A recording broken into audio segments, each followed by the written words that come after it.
रमता राम जपो रे प्राणी, अब तो सुन ले राम कहानी।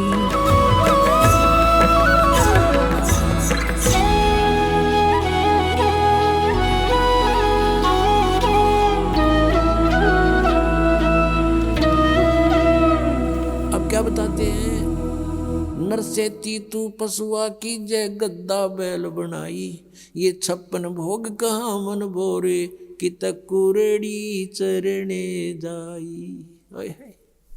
पुणात्माओं, हमने इस काल के इस झूठे सुख की भांग घनी पी रखी है, और हमारा आज यकीन ना होता कि हम गधे भी बनेंगे और हम कुत्ते गधे सुअर बनेंगे और वो आहार करेंगे जो आज वर्तमान में कुत्ते गधे कर रहे हैं।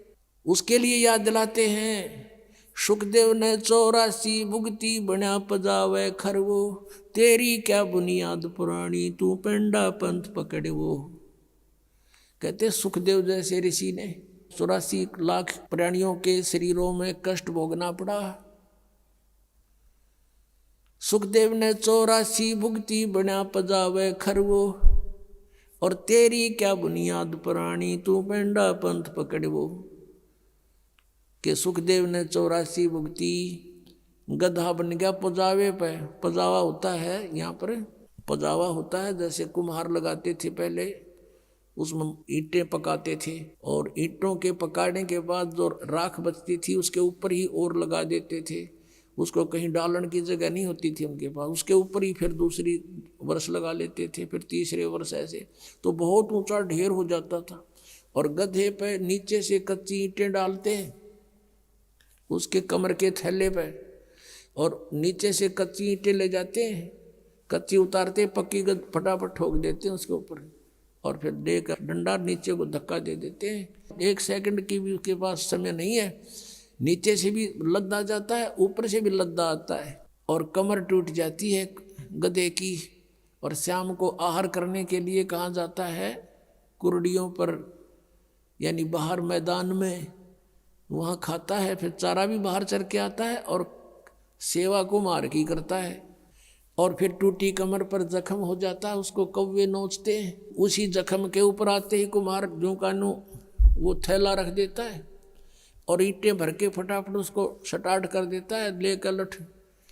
और फिर देखो पुणात्मा, अपना शरीर यहाँ कहीं से छुल जा, खाल थोड़ी सी किसी कारण से भी, और उसके ऊपर कपड़ा भी लग जाना, कपड़ा वैसे भी आंखों में पानी आता है, इतनी पीड़ा होती है।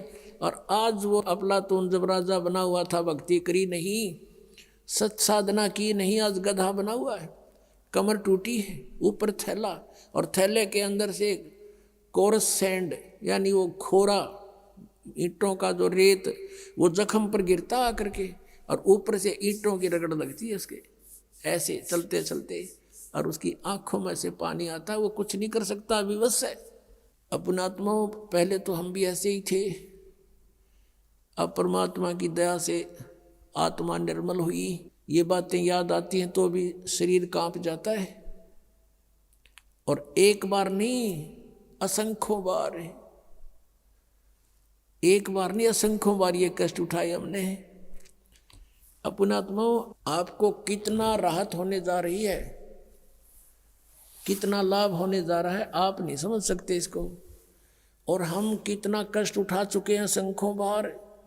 ये तो एक बार के गधे का एक दिन की बता रहे हैं, ये कष्ट एक दिन में ऐसा होता है, और एक गधे का जीवन कितना। अब इसलिए बताते हैं सतगुरु के उपदेश का, जय सतगुरु की संगत करते सकल कर्म कट जाई, अमरपुरी पर आसन होते जहां धूप ना छाई। यदि सतगुरु की संगत करते, शरण में आ जाते, ये नकली सतगुरुओं की नहीं बात बनती, तो कहते हैं ये कैसा दुख आपके ऊपर हो रहा है, किस प्रकार बाईपास निकालेंगे संत।